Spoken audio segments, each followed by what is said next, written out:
काय धक्का वगैरे काय नाही। हे जे गेलेत ना हे ठेकेदार होते, काय हे ठेकेदार गेलेले आहेत आणि आता राहिले ते सर्व शिल्लेदार आहेत। यांचे ठेके चालत नसून हे ठेके चालवायला गेले असतील, बाकी मनसेला काय धक्का बिक्का नाही। हे जे त्यांच्या सोबत जे होतं ना आम्ही इथंच आहोत सगळे।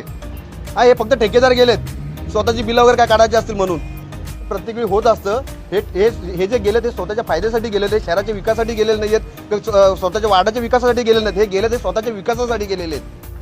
नाही, जे गेले ते गेले, त्यांच्या गेल्याने आम्हाला काही फरक पडत नाहीये।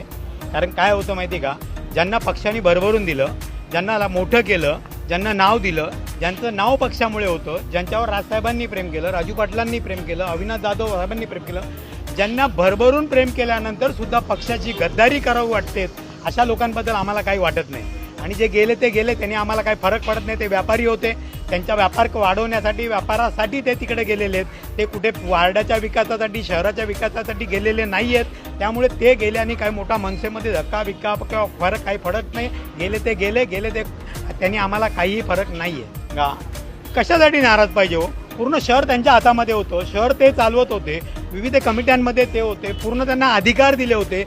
अजून काय पाहिजे होतं? याच्या पलीकडे काय करणार आहे? आता का राजसाहेबांची खुर्ची द्यायची?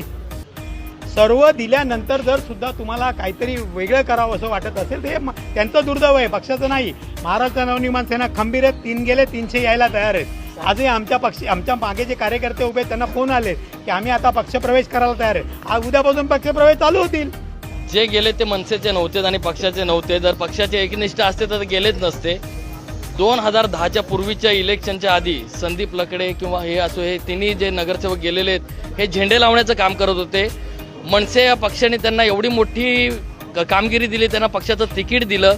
संदीप लकडे हा 5 वर्ष सभापतीपद मिळवलं, 5 वर्ष त्यांनी पैसे कमवले, पक्षाच्या जीवावर सगळ्यांनी कमवलं, तिघीजणांनी कमवलं।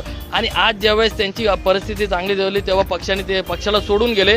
ते येत्या काळात आम्ही नाही तर जनता त्यांना त्यांची जागा दाखवून देईल। ज्यावेळेस ते इलेक्शनला पुढे उभे राहतील ना, त्यावेळेस जे पक्षाचे नाही होऊ शकले त्या जनतेचं काय होऊ शकणार? पब्लिक असा विचार करणार आणि लोक त्यांना त्यांची जागा दाखवून देतील।